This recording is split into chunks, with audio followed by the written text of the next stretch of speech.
सहप्रायोजक Domino's pizza. जेव्हा मनात येईल डॉमिनोज।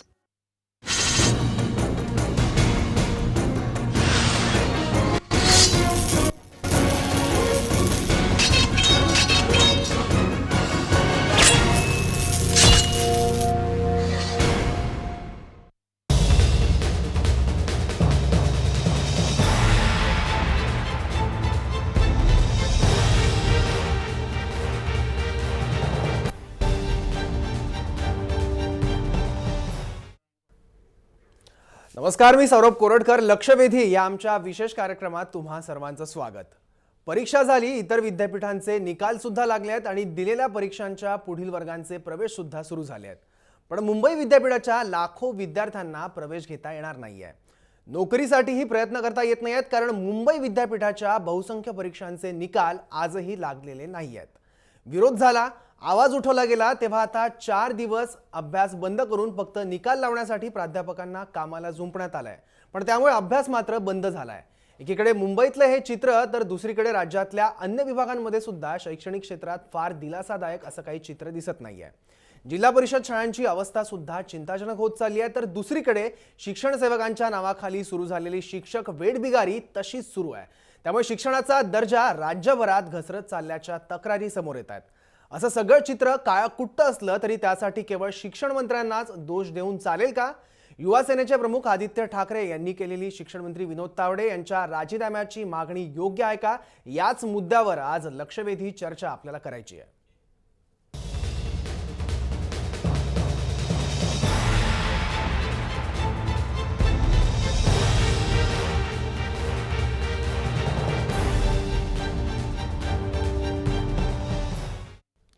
मुंबई विद्यापीठातील गोंधळाबाबत आता युवा सेना अध्यक्ष आदित्य ठाकरे यांनी राज्यपाल सी विद्यासागर राव यांची भेट घेतली आहे। कुलगुरू आणि शिक्षण मंत्र्यांचे राजीनामे घेण्याची मागणी त्यांनी केली आहे।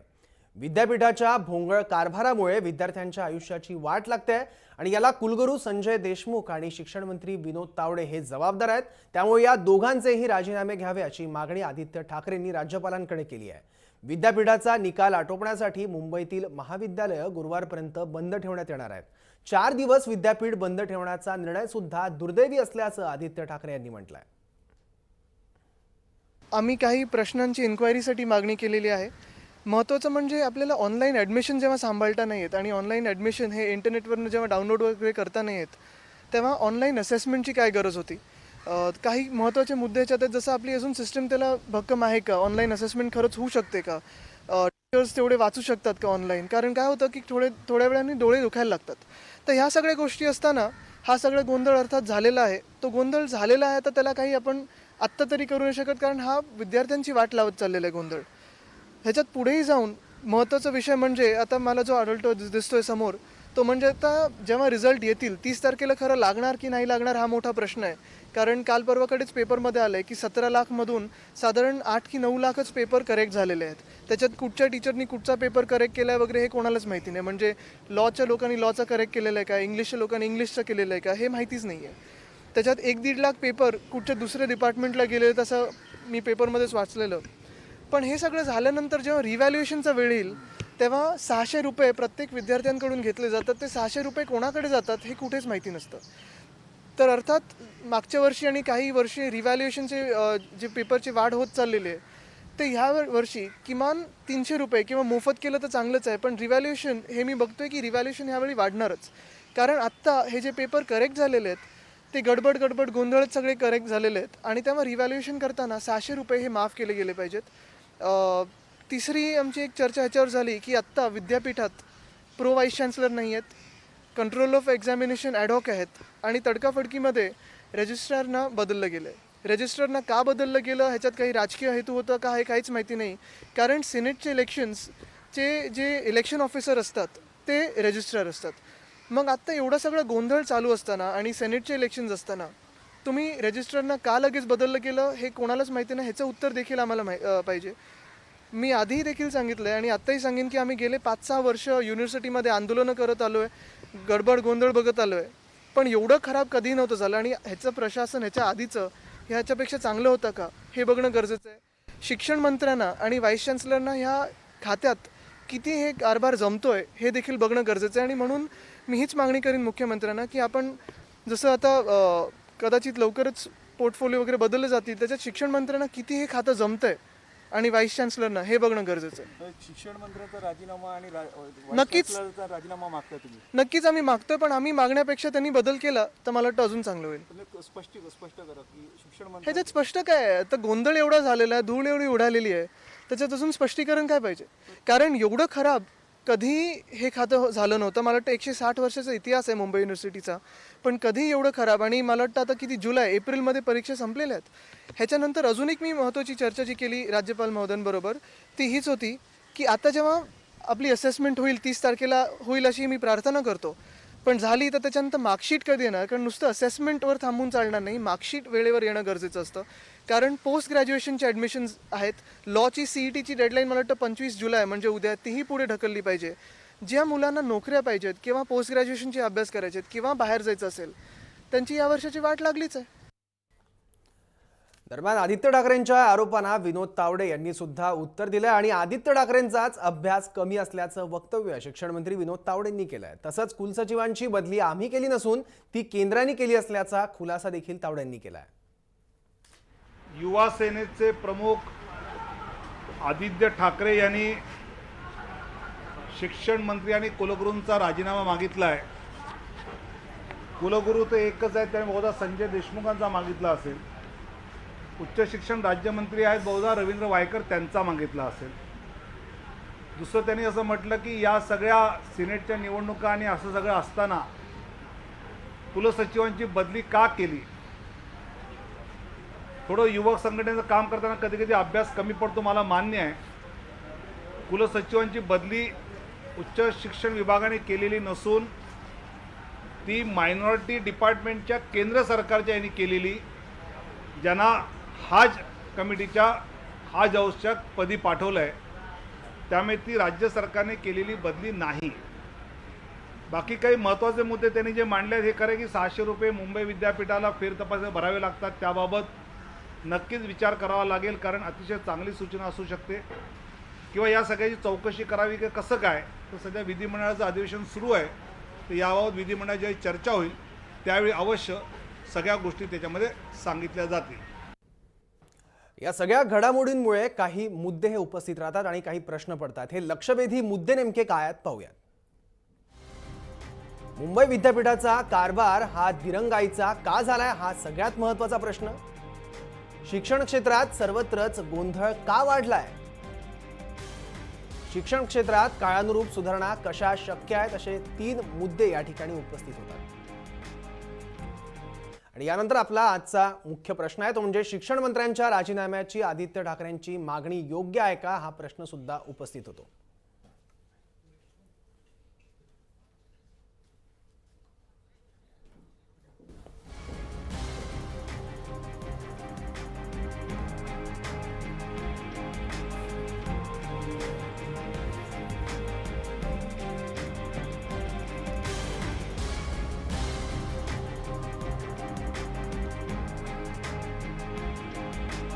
आणि या विषयावर बोलण्यासाठी आता आपल्या सोबत आहेत साईनाथ दुर्गे, जे युवा सेना कार्यकारिणीचे सदस्य आहेत आणि त्याचबरोबर राष्ट्रवादी काँग्रेसचे प्रवक्ते विकास लवांदे हे सुद्धा आहेत आणि प्रहार संघटनेचे मनोज टेकाडे आणि भाजपचे प्रवक्ते संजय ठाकूर आणि त्याचबरोबर जय महाराष्ट्रचे संपादक तुळशीदास भोयटे हे देखील आहे. आणि याचबरोबर ज्येष्ठ पत्रकार आणि ज्येष्ठ राजकीय विश्लेषक भारत कुमार राऊत सर हे सुद्धा आपल्या चर्चेत आता सहभागी झाले आहेत. तर आपण आता चर्चेला सुरुवात करूया. सगळ्यात पहिल्यांदा मी तुळशीदास सरांकडे जातो. सर, आता जे काही घडतंय विद्यापीठात त्याकडे तुम्ही कसं बघता? काय वाटतं या गोंधळाकडे बघून? चर्चेला सुरुवात करण्यापूर्वीच काही वेळ आधी माझ्यात एक पत्र आलेलं आहे. हे महाराष्ट्र नवनिर्माण विद्यार्थी सेनेनं लिहिलेलं आहे. यात त्यांनी स्पष्ट शब्दात एक आरोप केलेला आहे. त्यांनी तक्रारसुद्धा केली होती. माजी शिक्षण मंत्री आहेत आपल्या महाराष्ट्राचे, जावेद खान नावाचे शिक्षण मंत्री होते महाराष्ट्रात. म्हणजे भारत कुमार राऊत सरांना आठवत असेल त्यांचं नाव, संजयजींनाही आठवत असेल. शिक्षण क्षेत्रातील 2 कार्यकर्ते आपल्या सोबत आहेत जे चांगले जोमाने कार्य करतात.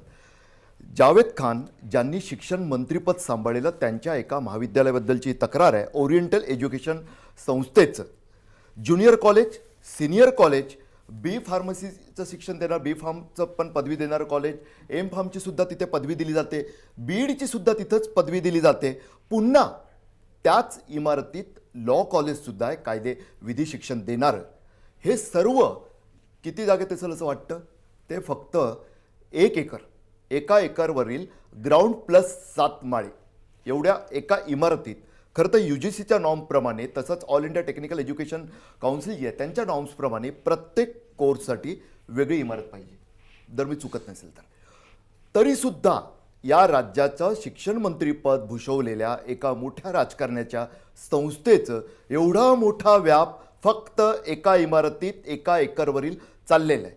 मला असं वाटतं सौरभ, या चर्चेची सुरुवात या पत्रानं करायचं, या प्रकरणानं करायचं कारणच ते आहे की शिक्षणाचं कुठंतरी आपण अनेकदा राजकारणाचं गुन्हेगारीकरण बनतो, तर शिक्षणात राजकारण घुसलंय की काय, त्यांचंच सर्व चालतंय की काय आणि त्यामुळे हा सर्व गोंधळ वाढलाय की काय, हा सर्वात महत्त्वाचा आजचा मुद्दा होऊ लागेल असं दिसतंय.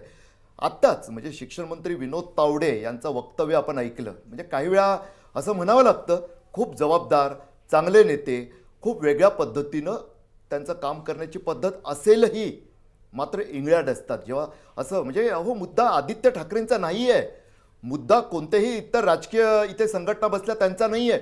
मुद्दा आहे मुंबई विद्यापीठाच्या परिसरातील जवळपास म्हणजे शेकडो कॉलेज या विद्यापीठाचा अंतर्गत येतात. तिकडचे मुलगा वाट पाहतायत ना कधी निकाल लागतील. अनेक आता परीक्षा ज्या आहेत, ज्यासाठी पुढच्या त्यांना प्रवेश घ्यायचा आहे, त्या प्रवेश परीक्षा तोंडावर आलेल्या आहेत.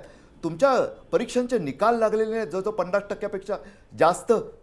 जे UGCचे नॉर्म्स आहेत, त्या मुंबई विद्यापीठाचा जो कायदा आहे 2017चा, त्यातील कलम 89 काय सांगतं, 45 दिवसांमध्ये तुम्ही निकाल लावले पाहिजे.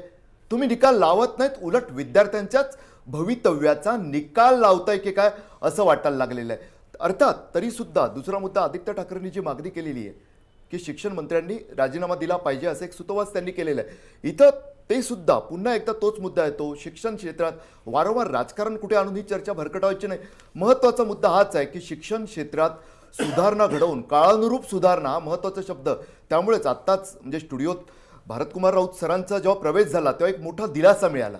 त्याचं कारण असं आहे की हा माणूस केवळ पत्रकार नाही आहे, पत्रकारितेत त्यांची कारकीर्द गेली नाही, त्यांची कारकीर्द राज्यसभेचे सदस्य म्हणून त्यांनी दिल्ली गाजवली एवढंच नाही आहे, आजही ते परदेशातील विद्यालयांमध्ये, विद्यापीठांमध्ये जाऊन तिकडे ज्ञानदानाचं कार्य करत असतात. ती पार्श्वभूमीसुद्धा लक्षात घेऊन खास त्यांना मी विनंती केली की सर तुम्ही आलं पाहिजे, कारण जो महत्त्वाचा मुद्दा आहे जय महाराष्ट्राच्या दृष्टीने की लाखो विद्यार्थ्यांच्या आणि आपल्या महाराष्ट्राच्या भवितव्याच्या दृष्टीनं काळानुरूप बदल आपल्या शिक्षणात काय करता येतील ते सुद्धा आपल्याला, तरुण मित्रसुद्धा आपल्यासोबत आहे, सर्वांच्या साथीनं त्यावर आपल्याला लक्षवेधी चर्चा करायची. अगदी खरं. भारतकुमार राऊत सर, मी सगळ्यात पहिल्यांदा तुमच्याकडे येतो. तुम्ही मुंबई विद्यापीठाचा कारभार खूप जवळून बघितला आहे. मुंबईतलं विद्यापीठातलं राजकारण, कॉलेजमधलं ते सुद्धा तुम्ही बघितलं आहे आणि यात कुठेतरी राजकारण करण्याचा प्रयत्न होतोय का असा सुद्धा प्रश्न आदित्य ठाकरेंनी उपस्थित केला आहे. त्यामुळे तुम्ही या सगळ्या घडामोडींकडे कसं बघता?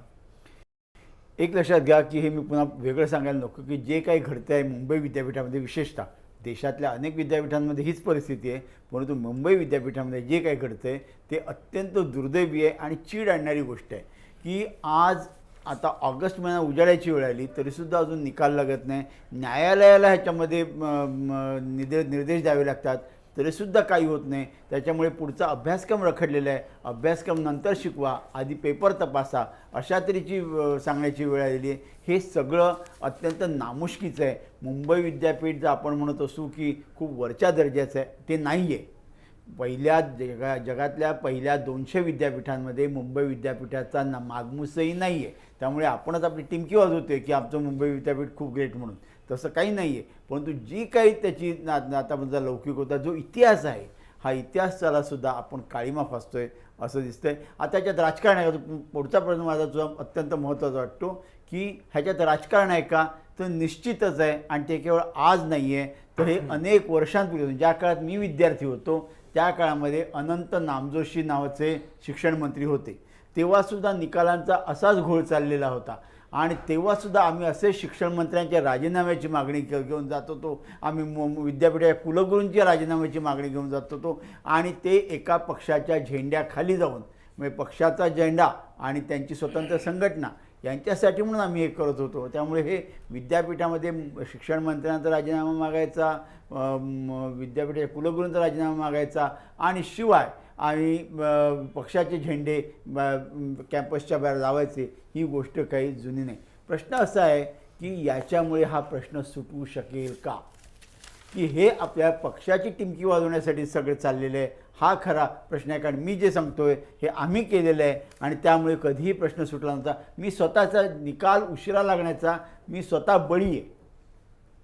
कारण मुंबई विद्यापीठाची BAची परीक्षा झालेली होती, MAची व्हायची होती आणि त्याचवेळी मी जवाहरलाल नेहरू युनिव्हर्सिटी, आतासारखं जवाहरलाल नेहरू युनिव्हर्सिटीचं नाव तेव्हा बदनाम नव्हतं, त्यामुळे जवाहरलाल नेहरू युनिव्हर्सिटीमध्ये इंटरनॅशनल अफेअर्ससाठी मी प्रवेश घेतला होता. प्रवेश परीक्षा झाली होती, मुलाखती झाल्या होत्या, प्रोव्हिजनल ॲडमिशन ज्याला म्हणतात ती मला मिळाली होती. त्यांनी सांगितलं होतं की विद्यापीठाचा निकाल तुमचा घेऊन या, तुम्ही BA झाल्याचा आणि तुम्हाला ॲडमिशन देतो. 20 ऑगस्ट झाले तरीसुद्धा निकाल लागला नाही. त्यावेळी 15 ऑगस्टनंतर 16 ऑगस्ट 17 ऑगस्टला विद्यापीठाने मला पत्र पाठवलं की आम्ही तुमच्या निकालाची वाट पाहिलेली आहे, आम्ही आता तुमची ही निवड ही आम्ही रद्द करून ती दुसऱ्या कोणाला तरी देत आहोत. त्यामुळे मी स्वतः याचा बळी आहे ना. त्यामुळे ह्याचे किती खोलवर परिणाम विद्यार्थ्यांच्या त्या वर्षावर नाही तर विद्यार्थ्यांच्या जीवनावर, त्यांच्या कारकिर्दीवर, त्यांच्या आयुष्यावर होतात हे मला ठाऊक आहे. हे असं होता कामा नये एवढं मी सांगतो. ह्याच्यात राजकारण आणायचं की नाही हे जे राजकीय पक्षांचे जे युवक नेते आता बसलेत त्यांनी हे ठरवायला पाहिजे. अगदी खरं, यात राजकारण होत आहे पण राजकारण आणायचं का याची सुद्धा यावर चर्चा व्हायला पाहिजे. पण आता मी युवा सेना कार्यकारिणीचे सदस्य असलेले साईनाथ दुर्गे यांच्याकडे जातो. साईनाथ, नेमकं काय घडतंय विद्यापीठात, काय तुमच्या तक्रारी आहे? कारण आदित्य ठाकरेंनी असा सुद्धा एक आरोप केला आहे की इतकं बेजबाबदारपणे या विभागाचा कारभार जो आहे तो आजपर्यंत कधीही चालला नव्हता. असं काय घडतंय विद्यापीठात? तू आज सर्वांनाच माहिती आहे की विद्यापीठाचे निकाल जवळजवळ 3 महिने होत आलेत तरी लागत नाही आहेत. भारत सरांचा जो विषय होता की राजकारण, गेल्या वर्षीसुद्धा युवा सेनेने या संदर्भातलं आंदोलन केलं होतं, निकाल लागत नव्हते वेळेवर. परंतु यावर्षी जर आपण लक्षात आलं की यावर्षी फारच दिरंगाई होते आणि हा जो काही ऑनलाईन असेसमेंटचा निर्णय आज कुलगुरूंनी जो घेतला मनमानी पद्धतीचा, कुठलाही प्राधिकरणाला विश्वासात न घेता, टीचर्सला विश्वासात न घेता, विद्यार्थी संघटनांना विश्वासात न घेता किंवा विद्यापीठाच्या कर्मचाऱ्यांनासुद्धा विश्वासात न घेता हा जो काय मनमानी प्रकारचा निर्णय घेतला आज, त्यामुळे आज विद्यार्थ्यांचं भविष्यात धोक्यात आलेलं आहे. म्हणजे तुम्हाला जे विद्यार्थी आज परदेशी जाणारे शिकायला, ज्यांना आज पुढे इथे राहून पुढे PG करायचे, पोस्ट ग्रॅज्युएशन करायचं आहे, सगळ्यांचे प्रवेश रखडलेले आहेत, विद्यार्थी पालक चिंतित आहेत आणि त्यामुळे आज कुठेतरी आज आदित्य साहेबांनी भेट जी घेतली ह्या त्याच्यातूनच घेतली की कोणीतरी आवाज याच्यासाठी उचलला पाहिजे. आणि आज आपले विनोदजी तावडे साहेब आज दिसतात आपल्याला मीडिया माध्यमांना बाईट देताना. इतके दिवस कुठे गेले होते? आज जो राजीनामा मागितला तो साहेबांनी योग्य आहे, कारण 2 वर्षापूर्वी सिनेट निवडणुकीची प्राधिकरणाची इलेक्शन प्रोसेस सुरू झाली होती आणि माननीय मंत्री महोदयांनी ती मध्येच थांबवली कारण नवीन विद्यापीठ कायदा आणायचा, त्यामुळे ती प्रक्रियामध्ये थांबवण्यात आली आणि त्याचा परिणाम असा झाला की गेली 2 वर्ष आज प्राधिकरण विद्यापीठामध्ये अस्तित्वात नाही आणि त्यामुळे आज कुलगुरूंना कोणी विचारत नाही आहे. सिनेटची बैठक आज एक अवघ्या 10-15 मिनिटात संपते आणि त्यामुळे इथे हा असा मनमानी कारभार किंवा चालू आहे. आज ऑनलाईन असेसमेंटची गरजच नव्हती. मुळात तुम्ही इतक्या मोठ्या आज 477 परीक्षा विद्यापीठ घेतं आणि म्हणून कुठेतरी मॉडेल एखादा छोट्या परीक्षेचं घेऊन कुठेतरी पुढे हे सक्सेस झालं, यशस्वी झालं तर पुढे राबवण्याची गरज होती. परंतु आज तसं न करता आज ती टेंडर प्रोसेसपासून सगळंच संशयास्पद आहे. आज परीक्षा आज तुम्ही जर बघितलं तर कॉमर्सची TY BComची परीक्षा 13 एप्रिल रोजी संपलेली आहे, शेवटचा पेपर. त्याच्यानंतर टेंडर प्रोसेस ही मेमध्ये पूर्ण करण्यात आली. म्हणजे सगळीच दिरंगाई सुरू असताना आज तुम्ही सांगा, आज आपल्याकडे मुंबई विद्यापीठाचा विस्तार हा थेट सिंधुदुर्गपर्यंत आहे, तर आज आपण इंटरनेट तिकडे अवेलेबल आहे का? तिकडे तेवढं ब्रॉडबँड आहे का? डाउनलोडची सुविधा आहे का? आज तुम्ही बघता आज असेसमेंटचा सर्व्हर डाऊन आहे. म्हणजे इतके आज प्राध्यापकांची जे काही त्यांची चालू आहे तरीसुद्धा आज ते काहीच करू शकत नाही कारण आज सर्व्हर डाऊन झालं आहे. ह्याचा अर्थ आपल्याकडे कुठेतरी मेकॅनिझम जी आहे, इंटरनेट म्हणा किंवा जे काही डिजिटल प्लॅटफॉर्मसाठी लागणारे जे काही मशिनरीज आहेत हे प्लेस नसताना आज आपण हा निर्णय घेतलेला आहे. त्यामुळे आणि तुम्ही जर पाहिलं आज कुलसचिवांना रिलीफ करून टाकलं. आज कुलसचिव आम्हाला सुद्धा माहिती आहे की हज कमिटी काही महाराष्ट्र राज्याची नाही आहे, परंतु साईनाथ जे म्हणतात तथ्य आहे की एक सर्वात महत्त्वाचा मुद्दा सौरभ यातला की एप्रिलमध्ये शेवटची परीक्षा होते, मेमध्ये टेंडर निघतं. यातूनच स्पष्ट होतं की OSM खूप चांगली पद्धत, स्वागतच केलं पाहिजे, मात्र तीच दिरंगाईचं कारण ठरलेली आहे. त्यावर सुद्धा आपल्याला बोलावंच लागेल. अगदी खरं आहे. आणि आवश्यक यंत्रणा ती आहे का, आणि विनोद तावडेंच्या राजीनाम्यानंतर सुद्धा हा प्रश्न सुटू शकतो का, याबद्दल सुद्धा आता आपल्याला बोलायचं आहे. मनोज टेकाडे, संजय ठाकूर आणि विकास लवान हे सुद्धा आपल्याकडे आहे. मी त्यांच्याकडे सुद्धा जाणार आहे आणि त्यांना सुद्धा काही प्रश्न विचारणार आहे, पण एका छोट्याशा ब्रेकनंतर.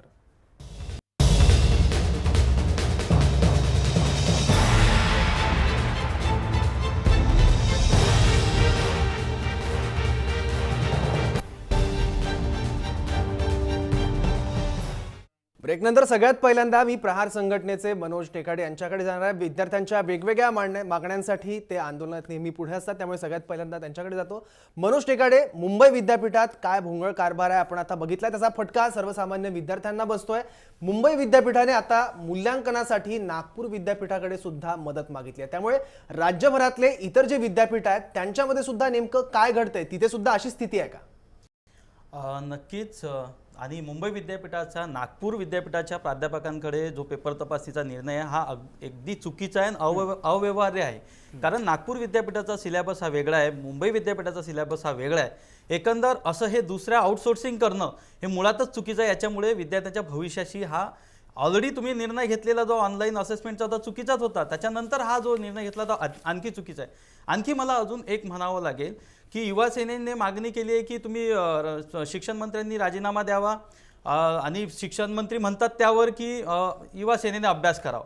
मला एक समजत नाही, खूप वाईट वाटतं की शिक्षण मंत्री अशा पद्धतीने जर उत्तर देत असतील. इथे शिक्षणात 22 लाख विद्यार्थ्यांचा मुंबई विद्यापीठात भवितव्य टांगणीला लागलं आहे, त्यात तुम्ही जबाबदारी न घेता बेजबाबदारपणे तुम्ही वक्तव्य करत सुटलात. म्हणजे एक शिक्षण मंत्री झाले, आमची तुमच्याकडून खूप मोठी अपेक्षा होती विनोद तावडेजी, कारण तुम्ही ABB सारख्या विद्यार्थी संघटनेतून आला होतात. आम्हाला असं वाटलं होतं की आतापर्यंतची असलेली शिक्षण क्षेत्रातली बजबजगिरी बाजारीकरण तुम्ही कुठेतरी विद्यार्थी चळवळीतून आलात तर ती थोपवाल आणि चांगले धोरणं राबवाल. आम्हाला वाटलं, आम्ही नेहमी म्हणतो की इथे आज महाराष्ट्र राज्याला शैक्षणिक धोरण नसलेलं हे सरकार आहे आणि यावर आम्ही थांबवतो. नेमकं म्हणजे तुम्ही स्वतः विद्यार्थ्यांशी सतत संपर्कात असता, विद्यापीठाच्या कॅम्पसमध्ये वावरत असता, हे OSMचं जे संपूर्ण एक गूढ तयार झालेलं आहे हे नेमकं काय? म्हणजे लोकांना अगदी फुल फॉर्म पासून की ऑन स्क्रीन मार्किंग पासून सर्वच माहीत नाहीये. ते थोडंसं की नेमकं विद्यार्थ्यांना, शिक्षकांना, प्राध्यापकांना जो त्रास होतोय तो नेमका कसा आहे ते स्पष्ट करा. कारण खूप त्रास होतोय प्राध्यापकांना. खरं तर ऑनलाईन परीक्षा झाल्या असत्या आणि ऑनलाईन असेसमेंट झालं तर हे लॉजिकल आहे, पण तुमचं हा ऑनलाईन असेसमेंट हे इलॉजिकल वाटतं ना.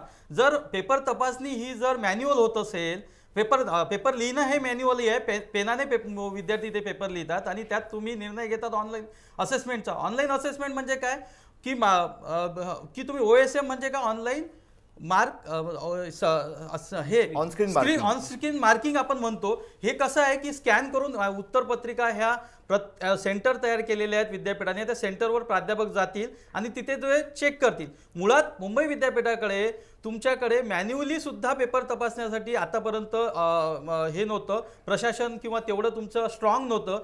आज तुम्ही ऑनलाईन असेसमेंट सारखा गोंधळ घातला आणि त्याच्यामुळे प्राध्यापकांना डोळ्याला त्रास तर होतोच आहे, पण प्राध्यापकांना तात्काळच लाईनमध्ये उभं राहावं लागतं, कारण कॉम्प्युटर्स हे सेंटरवर कमी आहेत आणि प्राध्यापक जास्त येतात आणि तात्काळच तिथे उभे राहतात. पहिली गोष्ट, ते कॉलेजमध्ये शिकवायला, आता कॉलेज चालू झाल्यामुळे शिकवायला जातात, त्यात ते थकतात. बरेचसे यंग प्राध्यापक ठीक आहेत ते चालून जातं, पण बऱ्याचशा प्राध्यापकांचं वय झालेलं आहे, ते प्राध्यापक बिचारे वेगळा त्रास आहे. खरं तर राष्ट्रवादी काँग्रेसचे प्रवक्ते विकास लवांडे सुद्धा आपल्या सोबत आहेत पुण्यातून. विकासजी, एकंदरीत पाहिलं तर अशा पद्धतीनं 4 दिवस अभ्यासाला सुट्टी देऊन प्राध्यापकांना पेपर तपासणीच्या कामाला आता लावणं आवश्यक आहे, मान्य आहे. मात्र असं लावणं हा विद्यार्थ्यांच्या आणि प्राध्यापकांच्या सुद्धा शैक्षणिक वेळेचा क्रिमिनल मिसयूज वाटत नाही? खरं तर ज्या शिक्षण मंत्र्याच्या डिग्रीतच घोटाळा आहे, ज्या शिक्षण मंत्र्याची डिग्रीच वादातीत आहे, संशयास्पद आहे, त्या शिक्षण मंत्र्यांकडनं आता अभ्यासाची चर्चा येते. आदित्य ठाकरेंनी जेव्हा प्रश्न उपस्थित केलेत, मी म्हणतो त्यांचे प्रश्न चुकीचे का बरोबर तो मुद्दा बाजूला ठेवूयात, परंतु यांचा कोणताच अभ्यास कसा पूर्ण होत नाही? मुख्यमंत्र्यांचा शेतकऱ्यांच्या बाबतीतला अभ्यास पूर्ण होत नाही, शिक्षण मंत्री, उच्च शिक्षण मंत्र्यांचा शिक्षणाच्या संदर्भातला अभ्यास पूर्ण होत नाही, आणि मग मुंबई विद्यापीठातला जो काही गोंधळ आता आपण पाहतोय हा मध्य प्रदेशमधल्या भाजप सरकारने जो व्यापम घोटाळा केला त्याच्यापेक्षाही खूप मोठा घोटाळा याच्यामध्ये मला दिसतोय. सगळं संशयास्पद आहे हे सगळं.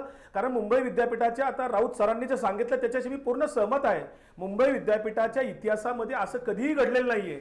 हे ऐतिहासिक सगळी घटना यांच्या बाबतीत सगळ्या सातत्याने घडतायत. जो या शिक्षण खात्याने कारभार आता चालवलेला आहे त्याच्यात अनेक मुद्दे उपस्थित होत आहेत. नुसतं मुंबई विद्यापीठाचा मुद्दा इथे नाही होत आहे सर. तुम्हाला सांगतो, आता यांनी सांगितलं 8वी पर्यंत मुलांना नापासच करायचं नाही. दुसरा निर्णय यांचा काय, 1ली ते 5वी पर्यंत 2 शिक्षक 5 वर्गांना ग्रामीण भागामध्ये 2 शिक्षक शिकवतात. कसं शिकवणार आहे ते? शिक्षण सेवक जे काम करतायत त्या शिक्षक सेवकांना इतर ज्या शिक्षकांप्रमाणे दरवर्षी जे काय पगार वाढ होते, महागाई भत्ते वाढतात, त्याप्रमाणे शिक्षण सेवकांनी 6,000 रुपयात काम करायचं. हा शिक्षण सेवक कसं काम करू शकतो 6,000मध्ये? त्याची पगार वाढ, त्याला महागाई भत्ता किंवा त्याचं मानधनात वाढ अद्यापपर्यंत या सरकारने 3 वर्षात केलेली नाही. हे कशाचं लक्षण आहे? आणि दुसरा मुद्दा यांनी घेतलाय, जिल्हा परिषदेच्या जवळपास 13,000 शाळा बंद करण्याचा निर्णय या सरकारने घेतलाय. हा ग्रामीण भागाशी किंवा शहरातल्या सगळ्याच लोकांशी जीवनाशी खेळ खेळतायत. आपल्याकडे न्यायालयाची एक तत्व आहे की 99 आरोपी सुटले तरी चालतील परंतु एक निर्दोष माणसाला शिक्षा द्यायची नाही. परंतु इथे सगळ्या विद्यार्थ्यांना, सगळ्या शिक्षकांना, प्राध्यापकांना वेठीला धरायचं. हे सगळं खरं तर एकलव्यापासून चाललेलं आहे. एकलव्यापासूनचा हा अत्याचार यांच्या विचारसरणीतच मुळात तो आहे.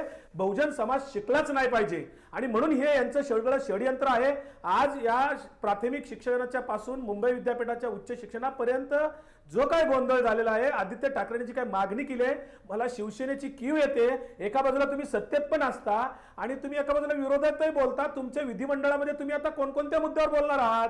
शिवसेना आता खूप महत्त्वाचा मुद्दा विकासजन मागणार आहे का? उपस्थित आणि विनोद तावडे राजीनामा देणार आहेत का? मला असं वाटतं की संजय ठाकूर भारतीय जनता पक्षाचे प्रवक्ते आपल्यासोबत आहेत. आज खूप शांतपणे मला ते बसलेले दिसले. कदाचित शिक्षण क्षेत्राविषयी चर्चा सुरू असल्यामुळे तसं असेल. मात्र विचारांपर्यंत जाऊ लागलेत, अगदी तुमच्या मूळ विचारांपर्यंत. त्यामुळे थोडंसं त्यांना थांबवलं. आणि तुम्हाला की सर्व गंभीर, तुम्ही स्वतःसुद्धा मुंबई विद्यापीठाचे विद्यार्थी, स्वतः युनिव्हर्सिटीच्या कॅम्पसमध्ये सक्रिय असणारं नाव म्हणजे संजय ठाकूर यांचं. प्रामाणिकपणे म्हणजे राजकीय भूमिका जर बाजूला ठेवली, हे जे काही चाललेले आहे बजबजपुरी, हे दिरंगाईचंच विद्यापीठ झालं असं वाटत नाही संजयजी? असं आहे तुलसीदासजी, जेव्हा आपण एखादी नवीन गोष्ट किंवा नवीन प्रक्रिया सिस्टममध्ये आणतो तेव्हा थोडाफार प्रेशर असतोच आपल्यावर. जेव्हा आपण सुरुवातीला ऑनलाईनच्या ॲडमिशनची सुरुवात केली होती तेव्हाही प्रेशर खूप वाढला होता आणि तेव्हा आमची सरकार नव्हती. पण आम्ही कधीच अशा प्रकारे त्याचा विरोध केलेला नव्हतं. कारण एखादा नवीन प्रक्रिया जर का आपल्याला सिस्टीममध्ये आणायचं असेल, आता हे ऑनस्क्रीन जी असेसमेंटची सिस्टम आहे, तुम्हाला असं वाटत नाही का की जर की या सिस्टमची सुरुवात झाली तर जास्तच ट्रान्सपरन्सी होणार आणि तिथे घोळ जे काय पूर्वीपासून चालू होतं त्याच्यावर कमी येणार किंवा जास्त ट्रान्सपरंट होऊन मुलांना, विद्यार्थ्यांना जास्त त्याचा फायदा होईल, तसं तुम्हाला वाटत नाही का? पहिली गोष्ट. दुसरी गोष्ट अशी आहे की अशा करताना शिक्षण मंत्र्याचा जो प्रश्न आहे, शिक्षण मंत्र्याने जोपासून ते शिक्षण मंत्री 3 वर्षात शिक्षण मंत्री झाले, तिथे 3 वर्षामध्ये त्यांनी प्रायमरी एज्युकेशनपासून हायर एज्युकेशन तिथे विद्यार्थ्यांच्या बॅगचं वजन कमी करणं, वेगवेगळ्या प्रकारे त्यांना सोयी सुविधा देणं. मनोज, आता मी तुम्ही बोलत होते, मी बोललो नाही, ऐकून घ्या. कसं आहे, जेव्हा आपण हे सर्व करतो आणि याच्यामध्ये सुद्धा ऑन स्क्रीन असेसमेंट सिस्टममध्ये सुद्धा विनोद तावडेंचा आग्रह असा होता की ह्या पायलट प्रोजेक्ट करून आपण पहिले ट्रायल करून घेतलं पाहिजे. पण कदाचित ते कुलगुरूंना असं वाटलं असेल की आम्ही करून घेऊ आणि त्यांनी त्याची सुरुवात केली आणि त्याच्यामध्ये मध्येच फसले आणि नक्कीच त्याच्यामुळे विद्यार्थ्यांचं नुकसान होतोय. त्याच्याबद्दल काहीच वाद नाही आहे. विद्यार्थ्यांचं नुकसान होतोय. आता पुढचं जास्त नुकसान होऊ नये म्हणून कदाचित त्यांनी 3-4 दिवसाची सुट्टी काढून ते प्रक्रिया पूर्ण करून, कारण त्यांना सुद्धा राज्यपाल महोदयांचा सुद्धा आदेश आहे की 31 पर्यंत ती प्रक्रिया संपूर्ण करून निकाल बाहेर यायला पाहिजे विद्यार्थ्यांचा. त्याच्यामुळे हे प्रकार चालू आहे. पण आता आमचे राष्ट्रवादीचे प्रवक्ते ते राजकारणी बोलत होते, माननीय राज्यपालांना आदेश देण्याची वेळ का आली की कसंही करा आणि संपवा आता 31 जुलैपर्यंत ही वेळ का आली? तशी प्रक्रिया घडलेली आहे. जे काय झालंय आता त्याच्यावर आपण काहीच करू शकणार नाही तुलसीदासजी. आता आपण काही करू शकतो का त्याच्याबद्दल? जे काय झालंय त्याच्यामध्ये इम्प्रूव्हमेंट कसं होणार, चांगलं कसं करू शकणार? त्यांचा राजीनामा घ्या कुलगुरूंचा.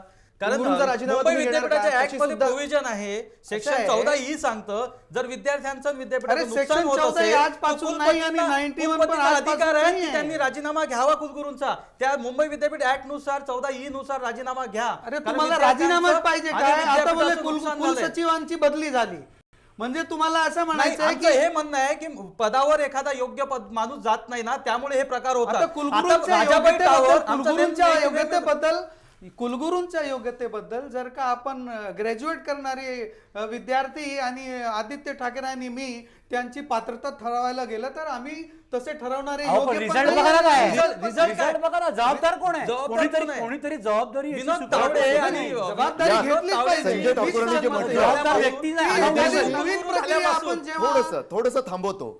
आताच संजय ठाकूर जे काही बोलले त्यातलं एक वाक्य मला पटलं की कुलगुरूंची लायकी ठरवणारे आपण कोण. त्यामुळेच आपण भरतकुमार राऊत सरांकडे जाऊया. राऊत सर, तुम्हाला काय वाटतं? मला असं वाटतं की हे सगळी आता चर्चा चालली आहे ना, ही खूप बिटिंग अराउंड द बुश चालली आहे की प्रत्यक्ष विषयाला हात न घालता आपण वेगवेगळ्या विषयांवर बरोबर बोलतो. आहे, त्याच्यात- बरोबर आहे. आणि आपण- इथे तिथे बोलतायत, नाही, नाही, राजकारणी तुम्ही बोलतायत, राजकीय शब्द पक्ष चुकीचे तुम्ही नाही, राजकीय विनोद पक्षाचे तावडेजी प्रवक्ते काय आहे. बोलले मग? एक मला ते विनोद राजकारणी तावडेजी नाही काय बोलले. बोलले? मला असं वाटतं विनोद की आपण- तावडेजी हे बोलले. जबाबदारी घ्यायला होती ना. त्यांना त्यांनी जबाबदारी घ्यायला होती. मनोज टेकाडे आणि संजय ठाकूर, शाळेच्या मला वर्गात तुम्हाला बसलेलो वेळ नाही. नाही. आपण शाळेच्या वर्गात बसलेलो नाही. आपण इकडे पॅनलवर चर्चेला बसलो. त्यामुळे जर आपण तेवढी सभ्यता सर्वांनी पाळली पाहिजे. मला एक गोष्ट नक्की पटते की अशा तऱ्हेने ऑनलाईन असेसमेंट ही गोष्ट ही आली पाहिजे, यायला पाहिजे. अनेक प्रदेशस्थ विद्यापीठांमध्ये अशा तऱ्हेचं ऑनलाईन असेसमेंट असतं आणि त्यासाठी हे जरुरी नाही की त्यासाठी पेपरसुद्धा ऑनलाईन सोडवले पाहिजे. नाही, पेपर ऑन पेपर सोडू नये, त्याचं ऑनलाईन असेसमेंट होऊ शकतं. विषय कुठे आहे ते कुठे गोची अशी झाली की असंच जर काय करायचं असेल तर त्याची सुरुवात जून महिन्यापासून व्हायला पाहिजे. बरोबर. तसं नव्हतं कारण त्याच्यामध्ये हस्ताक्षर कुठली मोठी होऊ शकतात, कमी होऊ शकतात. रनिंग रायटिंग असेल त्याचं कसं काय लोकांना दिसू शकेल, या सगळ्याचा विचार करून तुम्हाला करायला पाहिजे. तुम्ही परीक्षा झाल्यानंतर ऑनस्क्रीनची जर का कल्पना आणलीत, कल्पना सुंदर आहे, कल्पना कधी चांगल्याच असतात, परंतु त्याचं लगेच याच वर्षामध्ये त्याची अंमलबजावणी करायला पाहिजे. ही गोष्ट सर्रास चुकीची आहे असं मला वाटतं. ती करण्याचा प्रयोग आपण का केला हे आपण विद्यापीठाच्या कुलगुरूंना, विद्यापीठाच्या अधिकाऱ्यांना आणि आता आपण राज्यपालांनाच वारंवार भेटतोय, त्यामुळे आपण राज्यपालांना भेटून विचारलं पाहिजे की हे काय आहे. आपण विद्यार्थ्यांचे, कारण ते कुलपती आहेत. सर, मी तेच सांगत होतो की शिक्षण मंत्र्यांनी त्याच्यामध्ये शिक्षण मंत्र्यांनी हेच सांगितलं होतं की फुल फ्लेजेड करू नका, आता पायलट त्याचा ट्रायल करून घ्या तुम्ही. एक मिनिट, नाही, हे चूक आहे. पुन्हा हे पायलट करा म्हणजे 100 बळी देण्याच्या ऐवजी 5 बळी द्या, असं आहे का? हे मग असं कसं होऊ होणार? शकत नाही. अहो, एकाला तुम्ही शिक्षा कशी करणार? जर का सर्व समान पातळीवर आहेत ते एकाला शिक्षा कशी काय करणार? हे शक्य नाही. त्यामुळे आत्ता फक्त तयारी करून किंवा त्याचा रिझल्ट न लावता फक्त त्यांना रिहर्सलचं रंगीत तालीमीसारखं त्यांच्याकडून ट्रेनिंग करायला पाहिजे होतं आणि त्यानंतर पुढच्या वर्षीपासून अंमलात आणायला पाहिजे होतं. दुसरी गोष्ट ह्याच्यात कुलगुरूंनी राजीनामा द्यायला पाहिजे का? कुलगुरूंची लायकी काढणारे आपण कोण असं आपण इकडे आता बोललो. कुलगुरू जी काय त्यांची अर्हता आहे त्या सगळ्यामध्ये बसलेले, त्या पॅनलमध्ये डिस्कशन केलेले, त्याच्यातून सिलेक्शन झालेले, नंतर राज्यपालांनी 3 नावांची शिफारस केलेले आणि त्याच्यातून निवड झालेले असे कुलगुरू आहेत. हे उच्च विद्याभूषित आणि त्यांना ॲडमिनिस्ट्रेशनचा अनुभव आहे. हे सगळं नक्की आतापर्यंत त्यांचा कारभार चांगला आहे. लगेच तुम्ही या गोष्टीवरून त्यांचा आपण राजीनामा मागायला लागलो तर जसा राजकीय आतताईपणा असतो तसाच हा आतताईपणा आहे असं मला वाटतं. आणि जर का मुख्य शिक्षण मंत्र्यांचा जर राजीनामा मागायचा तो राजकीय विचार आहे. हा राजकीय विचार आपण राजकीय पद्धतीने मानू शकतो, याच्यावर तुम्हाला काहीच म्हणायचं नाही. पण कुलगुरू, विद्यापीठ आणि परीक्षा या गोष्टी आपण राजकारणाच्या बाहेर ठेवाव्यात असं मला प्रामाणिकपणे वाटतं. आपण सरमिसळ करतोय की आपण एखादा कुलगुरूंचा राजीनामा मागतोय, ते राजकीय पक्ष आणि त्यांच्या संघटना मागतायत आणि त्याच्याबद्दल जास्त काही पुरावे देऊ शकत नाही आपण. हे सगळं सर्रास खोटं आहे, चुकीचं आहे आणि त्यासाठी म्हणून या 2 गोष्टी आपण वेगळ्या करायला पाहिजेत असं वाटतं. मात्र चूक काय झाली, पुन्हा असं चूक झाली की याच वर्षी परीक्षा झाल्यानंतर हा निर्णय घेऊन ऑनलाईन असेसमेंटचा आपण तातडीने तो अंमलात आणण्याची काही घोटाळा केलाय, हा मात्र चुकीचा निर्णय आहे असं मला स्पष्टपणे वाटतं. ऑनलाईन मूल्यांकनाचा आग्रह कुलगुरूंनी केला होता पण त्याला काहीसा उशीर झाला आणि त्यामुळे आता विद्यार्थ्यांचं जे शैक्षणिक नुकसान जे होतंय आता त्याला नेमकं जबाबदार कोण आहे हा सुद्धा प्रश्न उपस्थित होतोय. आणि त्याचमुळे मग आदित्य ठाकरे यांनी शिक्षण मंत्र्यांच्या राजीनाम्याची मागणी केली आहे. पण या सगळ्यांवर आपल्याला अजूनही बोलायचं आहे, पण एका छोट्याशा ब्रेक नंतर.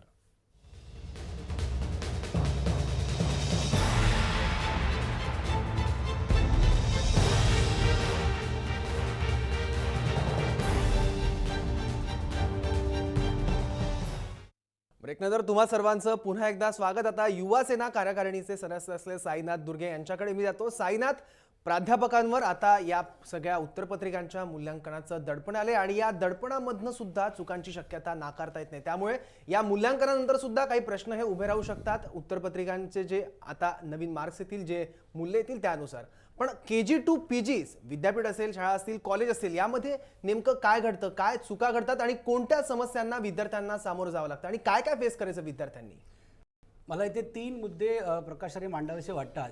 आज तुम्ही महाराष्ट्र जर पाहिलं, जे आदित्यजी म्हणाले आहेत, आज विनोदजी तावडे यांच्याकडे 2 महत्त्वाची खाती आहेत शिक्षणामध्ये. ते म्हणजे शालेय शिक्षण विभाग आणि उच्च व तंत्र शिक्षण विभाग. बरोबर. आज तुम्ही जर पाहिलं, आणि हे सर्वांना माहीत आहे, पूर्व प्राथमिकसाठी आज कायदाच नाही, कोणताही अधिनियम नाही, कोणते रूल्स रेग्युलेशन्स नाहीत. त्याच्यामुळे तुम्ही आज जर पाहत असेल की सरास मुंबईत किंवा महाराष्ट्रात प्ले ग्रुप्स, नर्सरी असे खाजगी पद्धतीचे दुकानं सुरू आहेत. खारघरमध्ये तसा एक इन्सिडेंट पण झाला होता. एखाद्या बाईने त्या मुलाला कशा पद्धतीने त्याचे हाल केले होते सर्वांनीच पाहिले. त्याच्यानंतर तुम्ही आज शालेय शिक्षण विभागाकडे जा, तर आज फी वाढसारखे मुद्दे अनेक ठिकाणी झालेले, अनेक ठिकाणी पालकांनी याचा विरोध केलेला आहे. त्याच्यावर सुद्धा काही कारवाई होता दिसत नाही. आत्ताच हायकोर्टाने एक निर्णय दिला की डिव्हिजनल फी रेग्युलेटरी जी कमिटी आहे त्याच्यामध्ये पालक हे अपील करू शकत नाही. तोही कायदा कुठेतरी बदलण्याची गरज आहे. एक मिनिट सर, आता मला बोलू देत ना सर. अहो सर, बोलू देत ना आम्हाला. पुढे तुम्ही जर बघितलं, मंत्री रवींद्र वायकर सुद्धा रवींद्र वायकरकडे स्कूल विभाग येत नाही, शालेय विभाग येतो. तुम्ही अभ्यास करा, युनिव्हर्सिटी येतो की नाही सांगू नका. आम्हाला बोलू देत ना, सांगतो आम्हाला बोलू देत ना. रवींद्र वायकर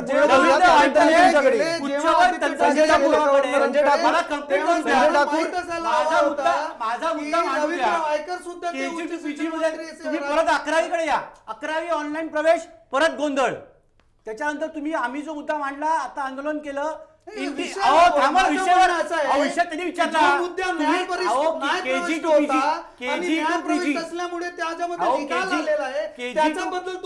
पालकांचे हाल झाले ना, कायदा आपण केला ना,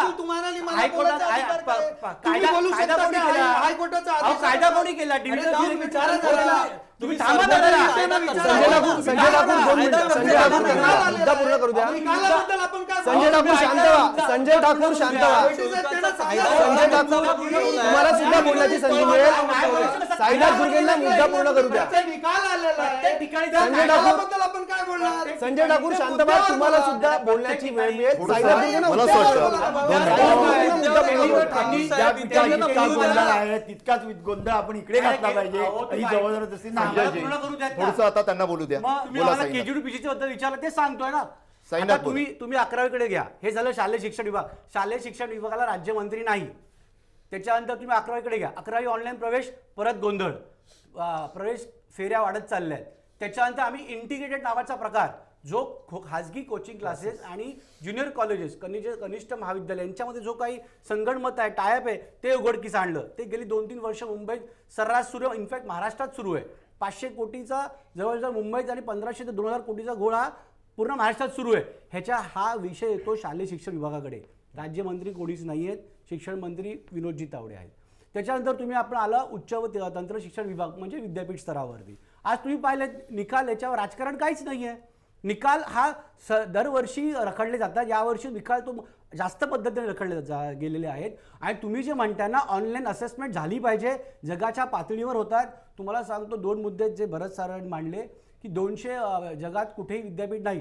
जगात सोडा, नॅशनल इन्स्टिट्यूशनल फ्रेमवर्कची रँकिंग आहे HRD मिनिस्ट्रीची, पहिल्या 100 विद्यापीठामध्ये सुद्धा मुंबई विद्यापीठ नाही आहे. तर गेल्या वर्षी आम्ही आंदोलन केलं होतं. यावर्षी ते फारच रखडले गेले निकाल. आणि याच्यावर आम्ही काय कुलगुरूंची लायकी काढत नाही आहोत. आज सर सगळं दिसतंय ना तुम्हाला. नक्की दिसतंय. त्यामुळेच विद्यार्थ्यांचं भविष्य धोक्यात आलेलं आहे. नेमकं या पद्धतीत घोळ कुठे झालाय? मग टेंडर, एप्रिलची परीक्षा, मेच्या नंतर टेंडर निघतं, जून पासून सुरू होतं, निकाल उशिरा अपेक्षितच होते, त्यात काय वेगळं असं वाटायला लागलंय आता? नाही, याच्यामध्ये नक्की काय झालंय माहिती आहे का? 22 जुलैला पहिली मीटिंग झाली. त्या मीटिंगमध्ये ठरलं की ऑनलाईन असेसमेंट आपल्याला करायची आहे. तर मुळात आमचं काय म्हणणं आहे की जर तुम्हाला असं काहीतरी निर्णय नवीन घ्यायचा आहे, नवीन निर्णय किंवा चांगली कल्पना असेल आणि ती पुढारलेली कल्पना असेल, आम्ही त्याला विरोध नाही करणार. पण एखादी कल्पना निर्णय घेत असताना तुम्ही प्रॅक्टिकली विचार केला पाहिजे की विद्यार्थ्यांचं नुकसान नाही झालं पाहिजे त्यामध्ये. आणि 45 दिवसामध्ये जो रिझल्ट लावण्याची जी हे आहे कायदा आहे त्याच्यानुसार तुम्ही लावला पाहिजे. तर त्याच्यानुसार ही जी नवीन निर्णय ह्या बसणार आहे की नाही. 22 एप्रिलला बैठक झाली. बैठकीत सगळ्या मेंबरने विरोध केला. उकरंडे एक मेंबर सोडले तर बाकी सगळ्यांनी विरोध केला.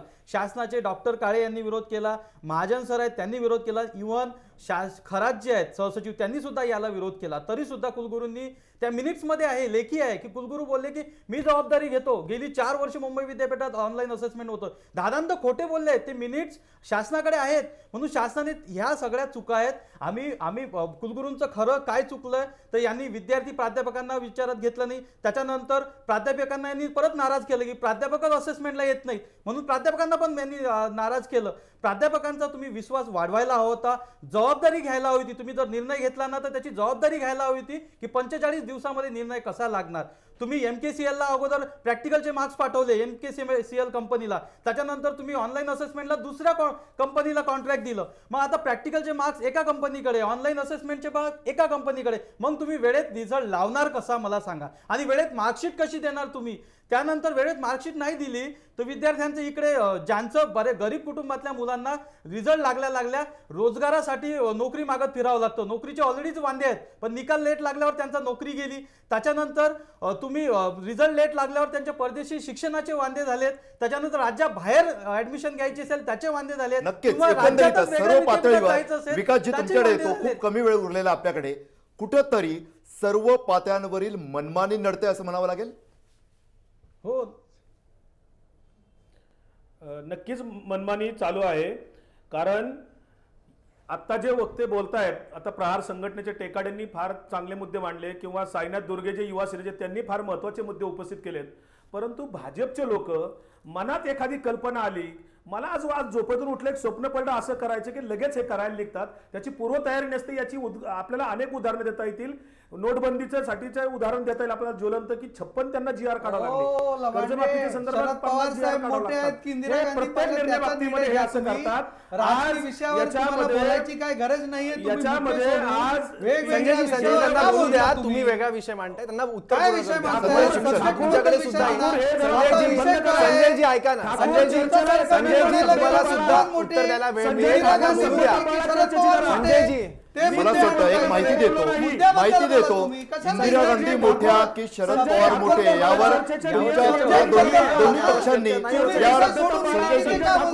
दोन्ही पक्षांनी निर्णय घेतलेला आहे.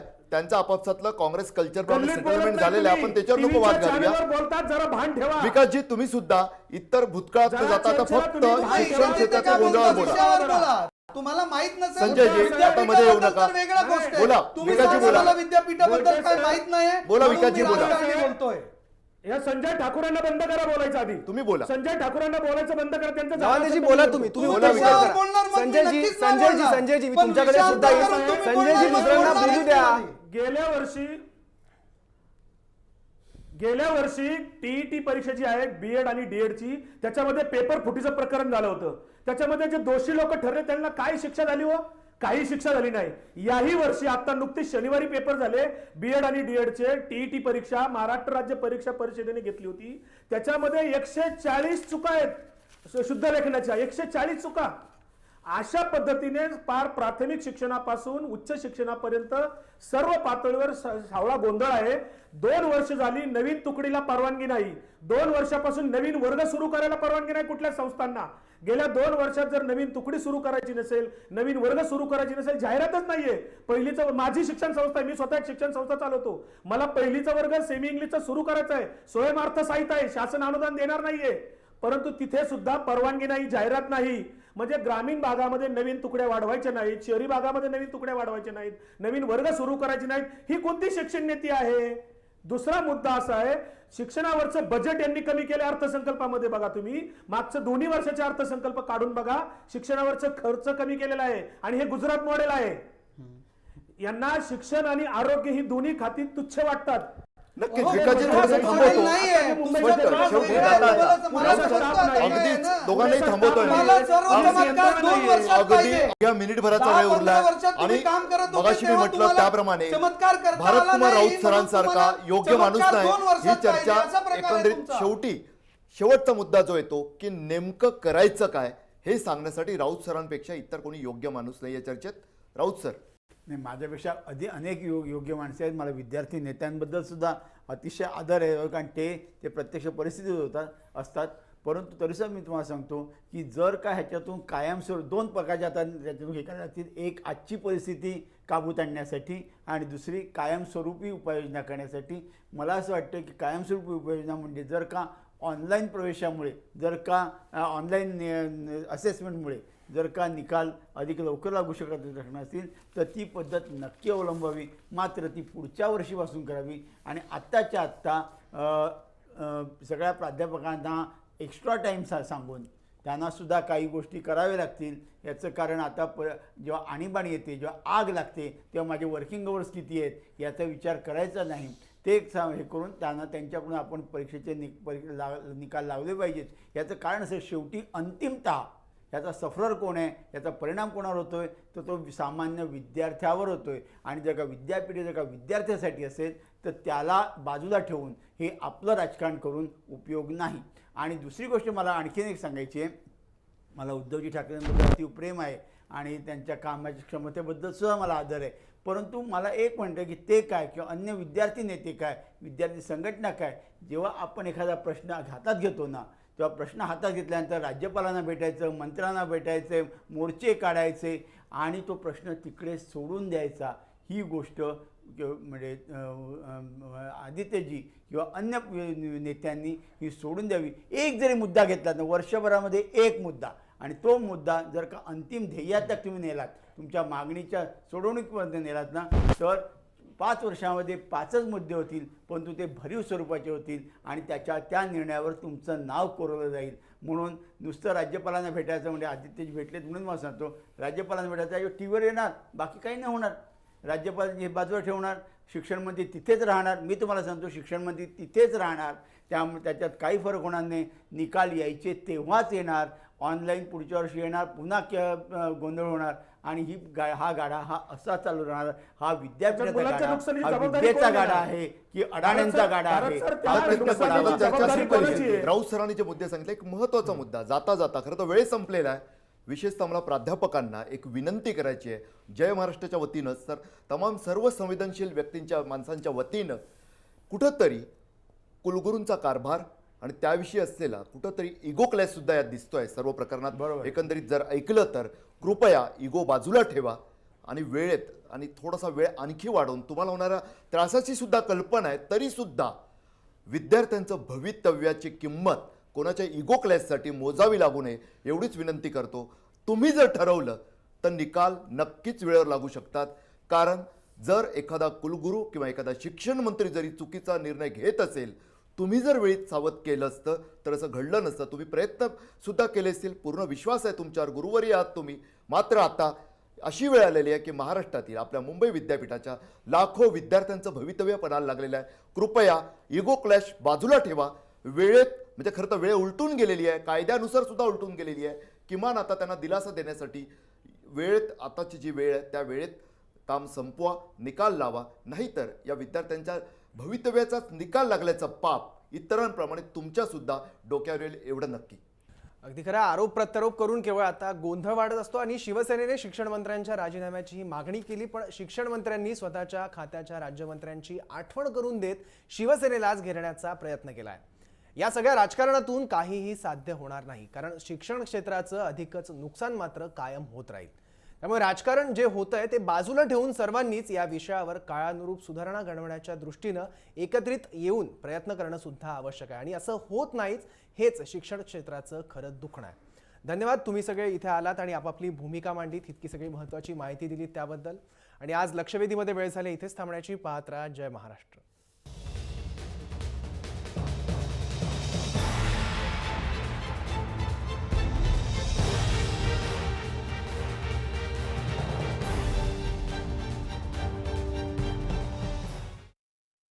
सहप्रायोजक डॉमिनोज पिझ्झा.